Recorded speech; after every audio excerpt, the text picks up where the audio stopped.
Hello guys, welcome to the next video of our series Python for data science. इस video में हम बात करने वाले हैं आइटरेटिव स्टेटमेंट्स के बारे में। पिछली वीडियो में हमने बात किया था कंडीशनल स्टेटमेंट्स के लिए। ठीक है। In this video we are going to discuss more about the flow control statements by starting with iterative statement. ठीक है। सो आइटरेटिव स्टेटमेंट क्या होता है एक्चुअली, पहले ये जानेंगे, फिर हम वन बाय वन देखेंगे कि फॉर लूप और व्हाइल लूप का क्या वर्क है। ठीक है। पहले आइटरेटिव स्टेटमेंट्स के बारे में जानेंगे, फिर फॉर और व्हाइल लूप, इसके जो दो कंस्ट्रक्ट्स हैं या फिर कैटेगराइजेशन है, उसके बारे में देखेंगे। ठीक है। अब यहाँ पे क्या है कि आइटरेटिव स्टेटमेंट्स क्या होते हैं, पहले इसको जानने की जरूरत है। These are the statements which are use to execute a block of code repeatedly until a specified condition is met.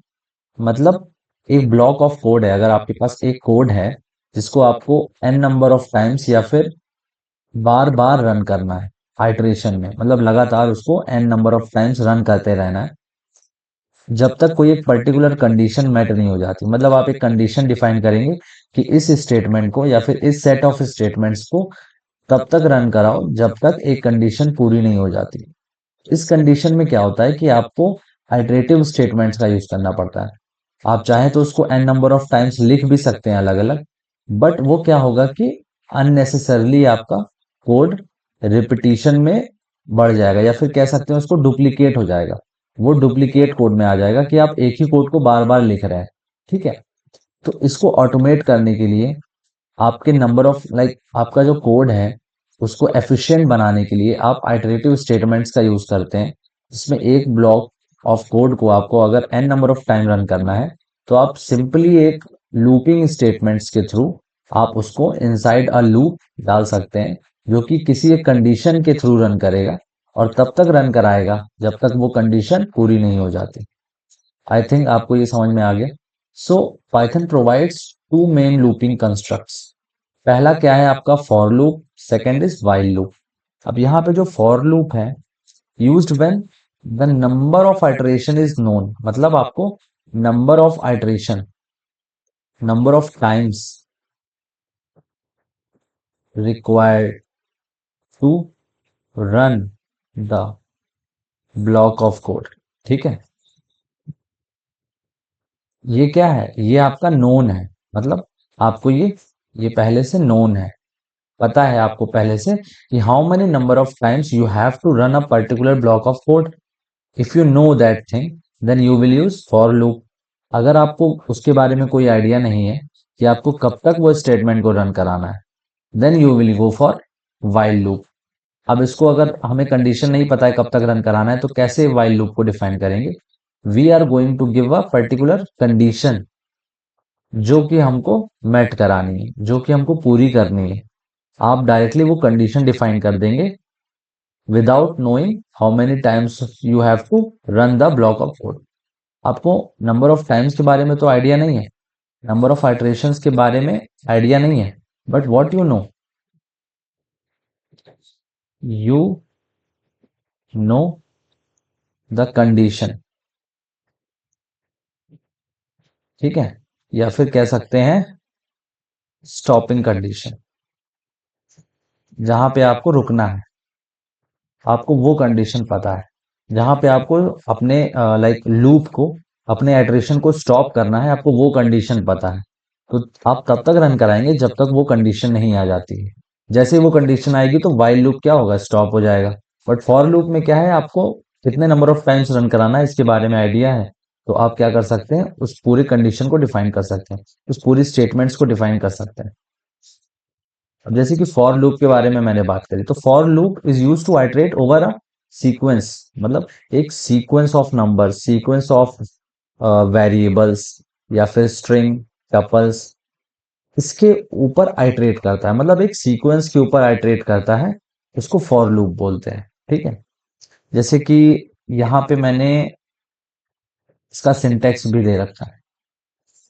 अब यहाँ पे कैसे सिंटेक्स पे यूज करना है, जैसे कि फॉर वेरिएबल, ठीक है, इन सीक्वेंस। अब मैंने मान लिया सीक्वेंस, जैसे कि हमने लिस्ट के बारे में पढ़ रखा है, तो list is also a sequence. मतलब यहाँ पे एक सीक्वेंस ऑफ नंबर्स होते हैं। तो मैंने कहा 0 1 2 3 4 5 6। अब ये वेरिएबल क्या होगा कि 1 बाय 1 ये सारी वैल्यूज जो है इस वेरिएबल को असाइन हो जाएंगी। तो पहले वेरिएबल के अंदर क्या आएगा, 0 आएगा। फिर मान लो मैंने लिख दिया यहाँ पे प्रिंट वेरिएबल। अब ये जब प्रिंट करेगा वेरिएबल को तो पहले क्या प्रिंट होगा आउटपुट में, पहले आउटपुट में क्या प्रिंट होगा, 0 1 2 3। क्यों?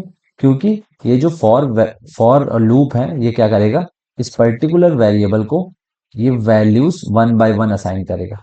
तो ये जो लूप है ये इटरेट करेगा थ्रू दिस सीक्वेंस। पहले 0 असाइन होगा, फिर 1, फिर 2, फिर 3, फिर 4, फिर 5, फिर 6। So you know that how many times you have to iterate. आपको इस सीक्वेंस के बारे में पता है, इसका मतलब आपको पता है कितने नंबर ऑफ टाइम्स आपको रन कराना है। सो आप इस सीक्वेंस के थ्रू क्या कर सकते हैं, आइटरेट कर सकते हैं यूजिंग फॉर लूप। तो फॉर लूप जो है वो एक सीक्वेंस पे आइटरेट होता है, ठीक है। जैसे कि अभी मैं और एग्जांपल्स देने वाला हूँ। अभी आपको समझ में आ गया होगा कि इस सिंटेक्स कैसे यूज करना है। ये जो वेरिएबल है ये 1 बाय 1 सीक्वेंस की सारी वैल्यूज पे आइटरेट करेगा, ठीक है। और फिर अगर हम फॉर के अंदर डिफरेंट स्टेटमेंट्स लिखते हैं तो ये सारी statements n number of times run होंगी। कितने टाइम्स, जब तक like if the number of values in the sequence are n, अगर n वैल्यूज हैं सीक्वेंस के अंदर तो ये वेरिएबल कब तक मतलब ये फॉर लूप कब तक आइटरेट करता रहेगा, n number of times iterate करेगा। हर बार इस वेरिएबल के अंदर ये पर्टिकुलर वैल्यू असाइन हो जाएगी, क्योंकि हमने डायरेक्ट सीक्वेंस के अंदर यूज किया है ना। मतलब फॉर लूप को हमने क्या लिखा है, फॉर वेरिएबल इन मतलब इनसाइड।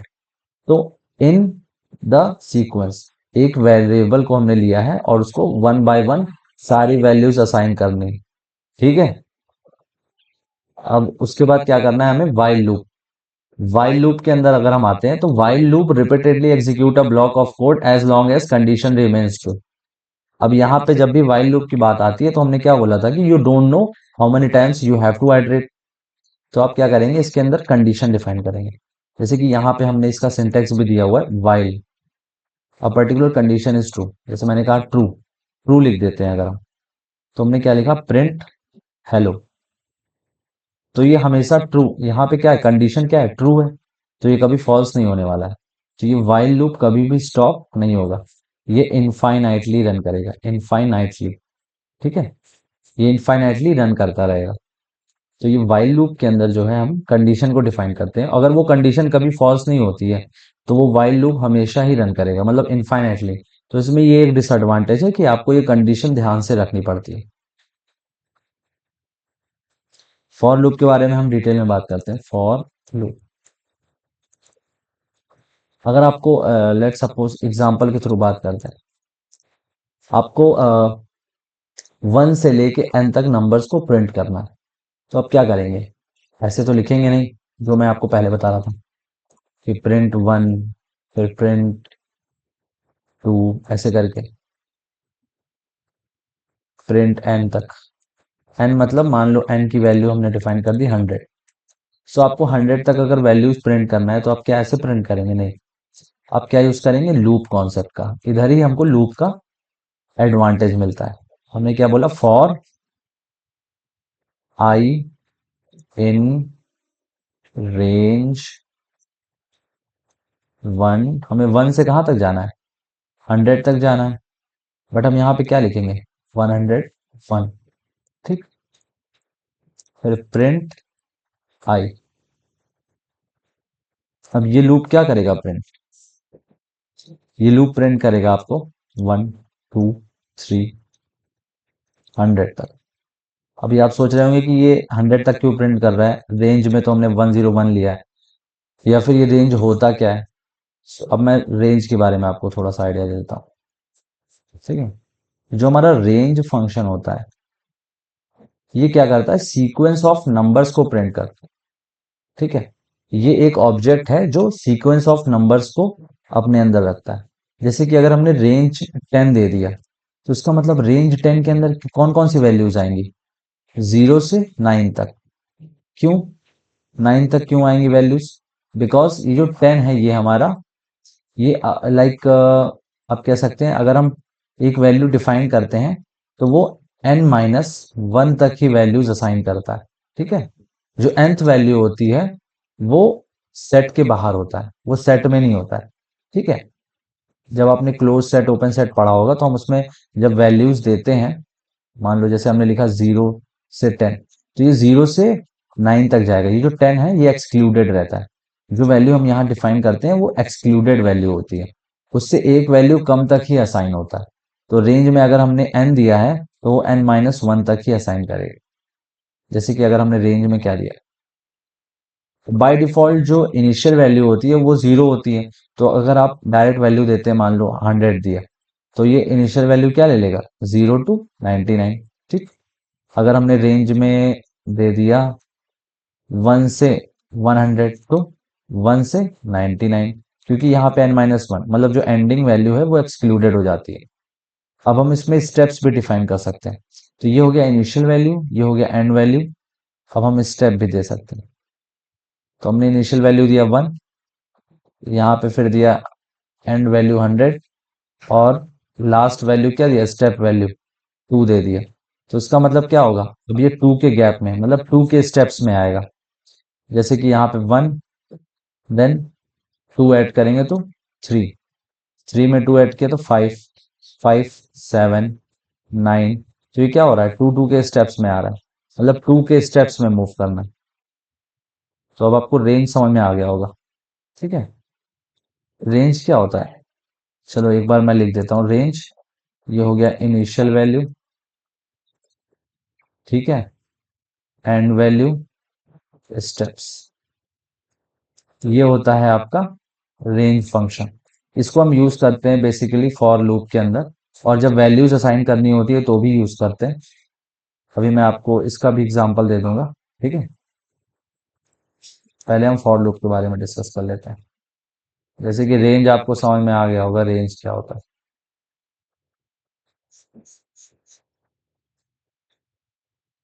ठीक है, देखो यहाँ पे क्या हो रहा है, for I in range 1 to 101, तो इसका मतलब इनिशियल वैल्यू 1 है और एंड वैल्यू 101 है। तो ये कहाँ तक जाएगा, ये जाएगा आपका 1 से 100 तक। 1 से 100 तक ही हमें प्रिंट करना था यहाँ पे। ठीक है, तो हमने वो अपना गोल अचीव कर लिया by using for loop. So here we know how many times you have to iterate. हमको पता था पहले से कि हमको 100 तक ही जाना है। You know how many times, like for how many times you have to iterate. अब यही सेम काम अगर हमें वाइल लूप से करना हो, सेम वर्क वाइल लूप से। ठीक है, अभी आपको समझ में आ जाएगा दोनों में डिफरेंस। तो अब हमें क्या करना था कि 1 से जाना था कहाँ तक, 100 तक ही जाना था। तो हमें फॉर से तो समझ में आ गया कि हम फॉर में रेंज के थ्रू 1 to 101 डिफाइन करेंगे, हो जाएगा। बट वाइल लूप में कैसे करेंगे, वाइल लूप में आपको कैसे करना है, यहाँ पे हमें मान लो एक वेरिएबल आई है, हमने क्या बोला i=1, फिर हमने आई को 1 से स्टार्ट करना है ना, हमें 1 से जाना था, तो हमने आई को 1 डिफाइन कर दिया। फिर हमने वाइल में क्या लिख दिया, कब तक करना है, जब तक I is less than equal to 100। जब तक हमारा वाइल लूप वो लेस देन और इक्वल्स टू 100 है, तब तक हमें प्रिंट क्या कराना है, प्रिंट कराओ, आई को प्रिंट करा दो। और फिर हम क्या करते हैं यहाँ पे आई इक्वल्स टू i+1। अब हमको आई को इंक्रीज भी तो करना पड़ेगा, अदरवाइज ये इनफाइनाइट लूप में फंस जाएगा। अगर हम मान लो इसको नहीं देते हैं, तो यहाँ पे जो है हमको इंक्रीमेंट क्यों करना पड़ा, मतलब जिस वेरिएबल को हमने कंडीशन में दिया उसको हमको क्यों अपडेट करना पड़ा। वाइल लूप में यही प्रॉब्लम है कि वो बाय डिफॉल्ट अपडेट नहीं करेगा, आपको अपनी तरफ से अपडेट करना पड़ेगा। ठीक है, जैसे कि फॉर लूप में क्या होता है 1 by 1, क्योंकि वो सीक्वेंस पे काम करता है, तो वो 1 by 1 एक एक वैल्यू असाइन करता है। बट इसमें कोई सीक्वेंस तो है नहीं, ये सिर्फ कंडीशन देख रहा है कि आई लेस देन इक्वल्स टू 100 है कि नहीं। तो अगर वो नहीं होगा लेस देन इक्वल्स टू 100 तभी रुकेगा। उसके लिए हमें क्या करना पड़ेगा, उसके लिए हमें आई को अपडेट करना पड़ेगा अपनी तरफ से। एक जो कंडीशन हमने दिया है उसको फॉल्स करने के लिए भी हमें ही अपडेट करना पड़ेगा। तो यहाँ पे हमने आई को i+1 किया, तो फर्स्ट टाइम i 1 था, आया देखा 1 is less than equal to 100, हाँ ठीक है, तो प्रिंट क्या किया 1। फिर नेक्स्ट टाइम हमने i+1 कर दिया, इसका मतलब अब आई की वैल्यू क्या हो गई है, आई की वैल्यू यहाँ पे 2 हो गई है। मतलब ये तो अपर वैल्यू, ये यहाँ पे नहीं, यहाँ पे ये इनिशियल वैल्यू हमने डिफाइन किया था 1, ठीक है, ये 1 ही रहेगा। 1 सेकेंड। हाँ। हम्म, यहाँ पे आई 1 ही रहेगा। अब यहाँ पे जो आई इक्वल्स टू 1 था वो अपडेट हो गया है i+1। इसका मतलब ये क्या हो गया है, आई यहाँ पे आई हो गया है 2। अब 2 is less than equals to 100। हाँ, कंडीशन ट्रू है, तो यहाँ पे क्या प्रिंट हो जाएगा, 2। फिर अगेन i+1, मतलब अब 2 से हट के 3। फिर आई 3 हो गया, 3 को चेक करेगा, हाँ ये भी है 3, प्रिंट आई। फिर ऐसे ही 4 5 6, ये 100 तक जाएगा। जैसे ही 100 is less than equals to 100, हाँ ट्रू है, तो यहाँ पे प्रिंट 100 हो जाएगा। फिर i+1, मतलब अब यहाँ पे क्या हो गया, आई की वैल्यू 101। फिर 101 is less than equals to 100, यहाँ पे ये कंडीशन क्या हो गई, फॉल्स हो गई। जैसे ही फॉल्स हो गई तो ये प्रिंट आई और ये i+1 नहीं रन होगा, ये वाइल लूप के बाहर आ जाएगा। तो हमारी जो वैल्यूज प्रिंट होंगी वो 1 to 100 प्रिंट हो गई। तो आप जो काम फॉर लूप से कर सकते हैं वही सेम काम वाइल लूप से भी कर सकते हैं। आपको क्या ध्यान में रखना है कि आपको कैसे उस सेम टास्क को परफॉर्म कराना होगा, यूजिंग वाइल लूप या फिर फॉर लूप। ठीक है, आप एक दूसरे को स्विच कर सकते हैं। जैसे कि सेम क्वेश्चन को आप पहले वाइल से करिए फिर फॉर से करिए। इससे क्या होगा कि आपकी प्रैक्टिस और अच्छी हो जाएगी। चलो एक और क्वेश्चन लेते हैं फॉर लूप का। ठीक है, फॉर लूप, फॉर लूप का एक और क्वेश्चन लेते हैं। मैंने कहा कि आपको एक गिवन नंबर का क्या करना है, टेबल प्रिंट करना है। ठीक है, आपको एक गिवन नंबर का टेबल प्रिंट करना है। तो मैंने कहा चलो ठीक है, एन एक नंबर लिया हमने, input int, input enter a number. ठीक, हमने यहाँ पे एक वैल्यू ले ली। अब हमको इसका टेबल प्रिंट करना है। तो कैसे टेबल प्रिंट करेंगे हम, हमने कहा कि यहाँ पे आई इक्वल्स टू 1 ले लो। ठीक, अब टेबल जो होता है वो 10 तक ही तो जाता है। We know how many times you have to iterate. तो हमने क्या कहा, फॉर आई इन रेंज, इसको लेने की जरूरत नहीं है आप, हम फॉर के अंदर आई को यहीं पे डिफाइन कर देते हैं। ठीक है, आई को हमने फॉर के अंदर ही डिफाइन किया है कि फॉर आई इन रेंज 1, यहाँ पे ही 1 असाइन कर दिया हमने पहले। ठीक है, फर्स्ट वैल्यू 1 है। ये वाइल लूप के लिए हमें करना पड़ता। ठीक है, अब यहाँ पे फॉर लूप यूज कर रहे हैं, तो for I in range 1 to 11। ठीक, अब यहाँ पे देखो, ये हमने डिफाइन कर दिया फॉर लूप कि 1 से लेके 11, इसका मतलब 1 से 10 जाएगा, 1 to 10 ये मूव करेगा। और अब यहाँ पे क्या प्रिंट करना है आपको, प्रिंट एन इंटू आई। ठीक, अब यहाँ पे एन इंटू आई को प्रिंट कर दिया। अब ये क्या प्रिंट करेगा आप बताइए, दिस विल प्रिंट, आउटपुट में क्या देगा ये, आउटपुट में पहले देगा एन, मतलब मान लो हमने यहाँ पे यूजर को दिया एंटर अ नंबर, यूजर ने क्या किया, 2, 2 को एंटर किया, फिर 2 इनपुट में गया, तो यहाँ पे आउटपुट में क्या आएगा, first value will be 2, then 4, then 6, then 8, ऐसे करते करते 1। तो यहाँ पे 2 का टेबल प्रिंट हो गया। फिर अगेन अगर आपको रन कराना है तो सेम कोड को फिर रन कराइए, एन की वैल्यू 3 देंगे तो 3 का टेबल प्रिंट हो जाएगा। अगर हम यही सेम काम वाइल लूप से करना चाहें तो कैसे कर पाएंगे, सेम टेबल प्रिंट कराना है using while loop. While loop में कैसे करेंगे, आई इक्वल्स टू, मान लो हमने 1 दे दिया। ठीक है, अब इसमें तो हम फॉर के अंदर आई को डिफाइन नहीं कर रहे हैं, तो हमें आई को अलग से डिफाइन करना पड़ेगा। ठीक, और यहाँ पे भी एन एक नंबर है जो कि हमने यूजर से लिया। तो while i is less than equals to 10। ठीक, प्रिंट क्या करना है हमें, प्रिंट हमें करना है एन इंटू आई, और फिर आई को अपडेट भी तो करना पड़ेगा i+1। ठीक है, तो इसके थ्रू क्या होगा आपका, यहाँ पे भी सेम एक पर्टिकुलर नंबर का टेबल प्रिंट हो जाएगा। जैसे 2 करेंगे तो 2 4 6 ऐसे करके 10। तो आपको समझ में आ गया होगा कि जो काम आप फॉर से कर रहे हैं वही सेम काम वाइल से भी हो जाएगा, but you have to think differently. In while loop you have to give condition. जैसे आप उसमें फॉर आई इन रेंज करके आई को फॉर के अंदर ही डिफाइन कर दे रहे हैं, बट इसमें तो है नहीं ऐसा कि हम एक सीक्वेंस ऑफ नंबर्स के अंदर डिफाइन कर रहे हैं। तो आपको अलग अलग उसको, मतलब उसको एक कंडीशन के थ्रू रन कराना पड़ेगा वाइल के अंदर। वाइल को उसी सेम जो आपने सीक्वेंस वहां पे लिखा हुआ है, उसको सीक्वेंस में ना लिख के एक कंडीशन के थ्रू आइटरेट कराना पड़ेगा। जैसे मैंने यहाँ क्या लिखा, for i while i is less than equals to 10। ठीक है, यहाँ पे लेस देन इक्वल टू 10, तो आई तब तक, मतलब वाइल लूप तब तक रन करेगा जब तक आई जो है वो लेस देन इक्वल्स टू 10 नहीं होता है। और आपको आई को अपडेट करने के लिए वाइल के अंदर अपडेट कर दीजिए, I equals to I plus 1। तो आई पहले 1 होगा, फिर 2 होगा, 3 होगा, और हर बार वो चेक करेगा क्या वो आई अभी भी लेस देन इक्वल्स टू 10 है कि नहीं। और जब तक लेस देन इक्वल्स टू 10 होगा तब तक वो रन करता रहेगा। बट फॉर के अंदर हम पहले ही रेंज बता देते हैं कि फॉर को जो है वो इस रेंज में, अगर रेंज 0 to 10 है, 1 to 10 है, तो वो 1 2 3 4 उस रेंज में एक एक वैल्यू असाइन हो जाएगी। उस रेंज में एक एक वैल्यू के थ्रू आइटरेट करेगा। अब हम बात करते हैं एक स्ट्रिंग के थ्रू कैसे आइटरेट होगा। ठीक है, फॉर लूप के बारे में और थोड़ा डिटेल में देख लेते हैं।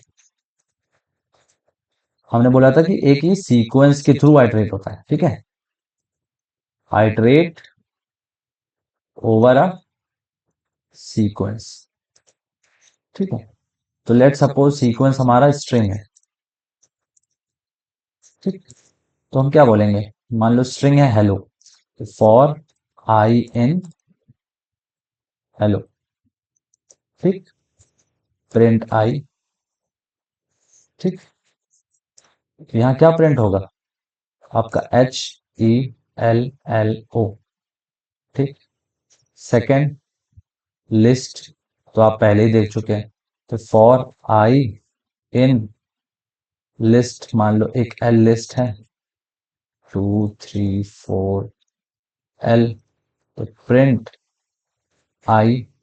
यहाँ पे क्या प्रिंट हो जाएगा, यहाँ पे 1 2 3 4, ये लिस्ट की सारी वैल्यूज प्रिंट हो जाएंगी। अब मान लो यहाँ पे हमने डिक्शनरी दिया। ठीक है, डिक्शनरी,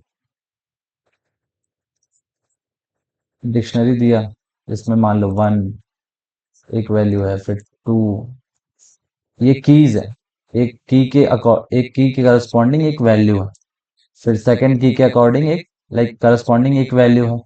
मान लो मैंने लिखा ए है, फिर 2 में बी है, 3 में सी है।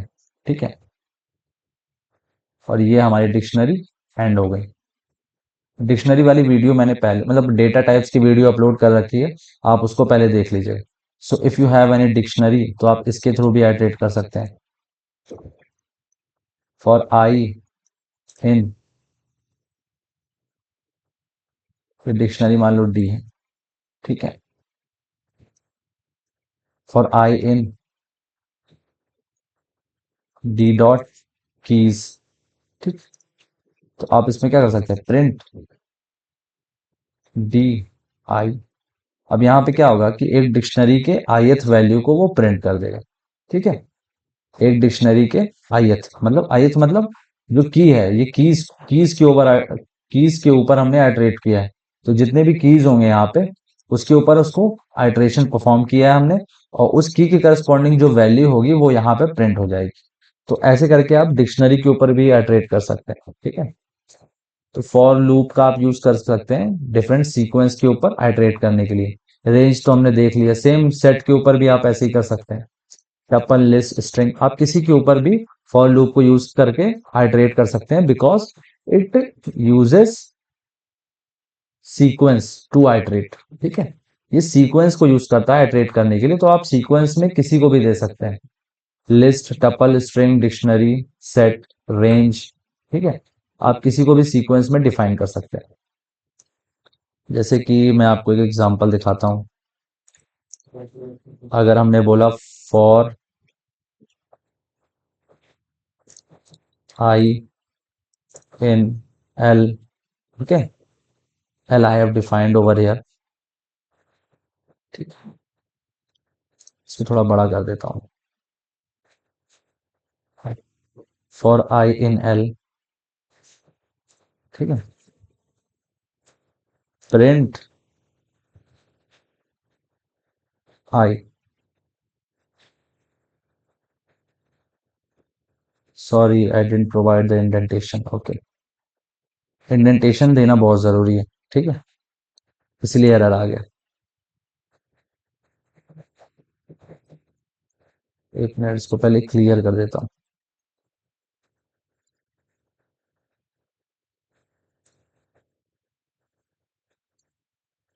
एग्जिट, ओके, क्लियर होता है ना कमांड।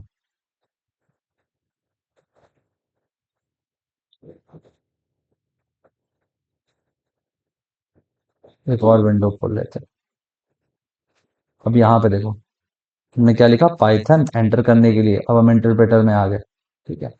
अब यहाँ पे हम क्या लिखेंगे, फॉर आई इन, मान लो हम लिस्ट यहीं पे डिफाइन कर देते हैं, डिक्शनरी डिफाइन कर देते हैं, चलो, नहीं डिक्शनरी नहीं, लिस्ट को डिफाइन करते हैं, ठीक है। 1, 2, 3, 4, 5, 6, ठीक है। अब यहाँ पे हमें क्या करना है, इंडेंटेशन प्रोवाइड करना है, मतलब फॉर के अंदर होना चाहिए ना स्टेटमेंट्स, तो फॉर के यहाँ पे प्रिंट कर देते हैं आई। अब देखते हैं क्या रन होगा। देखिए 1, 2, 3, 4, 5, 6, मतलब सारी वैल्यूज जो लिस्ट के अंदर थी वो यहाँ पे प्रिंट हो गई। मान लो डिक्शनरी प्रोवाइड करते हैं, डी इक्वल्स टू 1 के करस्पॉन्डिंग मैंने क्या बोला था, ए देना है, ए। फिर 2 के करस्पॉन्डिंग क्या देना है हमें, बी देना है। चलो अभी दो ही वैल्यूज लेते हैं, ठीक है। For I in, sorry, D dot keys, ठीक, प्रिंट आई, तो क्या होगा, कीज प्रिंट होगी, 1 और 2 प्रिंट होगा, ठीक है। अब यही अगर हम सेम कंडीशन लिखें, मतलब सेम स्टेटमेंट लिखें और प्रिंट क्या कराएं, वैल्यूज को, तो जो हमने कीज को प्रिंट करा है उसके करस्पॉन्डिंग अगर वैल्यू चाहिए तो d square braces then i अगर हम लिखेंगे तो उसके करस्पॉन्डिंग जो वैल्यूज होंगी ए और बी प्रिंट कर देगी, ठीक है। अभी आपको समझ में आ गया। अभी लास्ट स्ट्रिंग के ऊपर हम देख लेते हैं कैसे आइटरेट होगा, तो फॉर, थोड़ा बड़ा कर देते हैं स्क्रीन पे, फॉर आई इन हेलो, ठीक है, प्रिंट आई, HELLO, इसने कैरेक्टर बाय कैरेक्टर फेच किया, मतलब एक सीक्वेंस में कन्वर्ट कर दिया और उसके बाद 1 बाय 1 सबको प्रिंट करा दिया, ठीक है। एक कॉन्सेप्ट और जो मैं आपको रेंज के बारे में बता रहा था, तो आप रेंज को कैसे देखिए, रेंज जो होता है आप उसको यूज कर सकते हैं डिफरेंट पर्पसेस के लिए। जैसे मैंने बोला था फॉर के अंदर, फॉर आई इन रेंज, ठीक, 10 लिखा हमने, ओके। फिर हमने क्या किया, इंडेंटेशन प्रोवाइड किया और प्रिंट आई, देखिए। अब यहाँ क्या किया इसने, 0 से 9 तक वैल्यूज प्रिंट किया, 10 को एक्सक्लूड कर दिया, जो कि मैंने आपको बताया था। लास्ट, अगर हम मान लो किसी लिस्ट को डिफाइन करना चाहते हैं तो हम रेंज का यूज कर सकते हैं। हमने एल इक्वल्स टू क्या लिखा, फॉर का यूज करके, देखो आई, आई को हम लिस्ट के अंदर आई को इनपुट में दे रहे हैं, बट आई है क्या, फॉर आई इन रेंज, आई जो है वो यहाँ पे डिफाइन किया हमने फॉर के अंदर, ठीक है। ओके, सेमी कोलन नहीं देना है, मतलब कोलन नहीं देना है। तो आई, फॉर आई इन रेंज 10 दिया, तो यहाँ 0 से 9 तक वैल्यूज असाइन हो जानी चाहिए। अब एल को प्रिंट करके देख लेता हूँ, ये देखिए 0 से 9 तक वैल्यूज असाइन हो गई। समझ में आया आपको यहाँ पे। अब स्टेप्स की बात करी थी ना मैंने, तो मान लो स्टेप एल, यहाँ पे स्टेप भी देख लेते हैं ना, मैंने बताया था। तो 10, मान लो हम कह रहे हैं 0 से स्टार्ट करो 10 तक जाओ और स्टेप ले लो 2 का, तो अब देखते हैं कौन कौन सी वैल्यूज आएंगी एल के अंदर। 0 2 4 6 8, जो कि मैंने आपको पहले ही बताया था कि स्टेप्स क्या होता है, कितने स्टेप्स आपको मूव करने हैं। बाय डिफॉल्ट स्टेप 1 होता है, अगर आप अंदर 2 3 4 करते हैं तो वो स्टेप्स अकॉर्डिंगली इंक्रीज होता है। अब आप इस रेंज को क्या कर सकते हैं कि अपोजिट में भी लेके जा सकते हैं। उसके लिए आपको स्टेप माइनस दे देना है। जैसे कि मान लो मैंने कहा ये 10 से 0 तक जाओ, देखते हैं पहले 10 और 0 देखिए क्या आता है। देखो यहाँ पे एम्प्टी आ गया, क्योंकि ये रेंज जो है बाय डिफॉल्ट तो इंक्रीमेंट 1 है, बट ये रेंज डिफाइन नहीं हो सकती क्योंकि आप इंक्रीमेंट 1 का कर रहे हैं और 0 तक भी नहीं जाना है, मतलब 0 से लेस, और जो स्टार्टिंग है वो भी पॉजिटिव है। तो ये जो रेंज डिफाइन करने का तरीका है ये सही नहीं है, क्योंकि बाय डिफॉल्ट जो इंक्रीमेंट वैल्यू है या फिर जो स्टेप वैल्यू है वो क्या है, 1 है। एक बार इसको हम निगेटिव करके देखते हैं, -1। अब देखिए क्या आता है। अब देखिए, जैसे ही हमने क्या किया, स्टेप को माइनस किया, इसका मतलब पहले 10, फिर 9, फिर 8, फिर 7, फिर 6, फिर 5 4 3 2 1। जीरो इंक्लूड नहीं होगा, जो कि मैंने आपको बताया था, जो एंड वैल्यू होती है वो एक्सक्लूड हो जाती है। बट अगर आप 10 0 डायरेक्ट लिखते हैं तो कुछ भी नहीं होगा। क्यों कुछ भी नहीं होगा? क्योंकि स्टेप वैल्यू 1 थी। इसका मतलब आपको पॉजिटिव साइड में मूव करना है, और जब आप पॉजिटिवली मूव करेंगे तो 10 to 0 क्या है, ये आपका डिक्रीमेंट करने के लिए है। मतलब ये जो मैंने सीरीज दिया था, स्टार्टिंग वैल्यू 10 है और एंडिंग वैल्यू 0 है, तो 10 के आगे तो 0 कभी नहीं आएगा ना, पीछे आएगा। और स्टेप आपने 1 का दिया है तो वो आगे मूव ही नहीं करेगा, समझ रहे हैं? आपने स्टेप 1 का दिया है बाय डिफॉल्ट, तो आप आगे मूव करना चाहते हैं, बट आपने 10 वैल्यू दिया है इनिशियल और एंड वैल्यू 0 दिया है, तो आप उल्टा मूव करने के लिए आपने वैल्यू दिया है, ना कि आप सीधा मूव करना चाहते हैं। तो पॉजिटिव साइड में अगर आप मूव कर रहे हैं तो आप बाय डिफॉल्ट वैल्यू 1 यूज कर सकते हैं, बट इधर क्या है, आप अपोजिट मीन्स 10 to 0, मतलब अपोजिट साइड में मूव कर रहे हैं, लेफ्ट साइड में। तो इसके लिए आपको स्टेप जो है वो -1 या फिर निगेटिव स्टेप देना पड़ेगा। और इसमें भी जो एंड वैल्यू है वो 0 है, तो वो एक्सक्लूड हो जाएगी, वो कभी भी रेंज में नहीं आएगी। So I think this much clear. अगर आपको कोई डाउट होता है तो आप कमेंट सेक्शन में लिख सकते हैं उसको। नेक्स्ट वीडियो में हम बात करेंगे the left one, which is about the transfer statements. Transfer statements के बारे में हम नेक्स्ट वीडियो में बात करेंगे। इस वीडियो में आइटरेटिव स्टेटमेंट्स तक हमने डिस्कस कर लिया। So I think this is clear to you all. Next topic we will discuss in the next video. Thank you and have a nice day.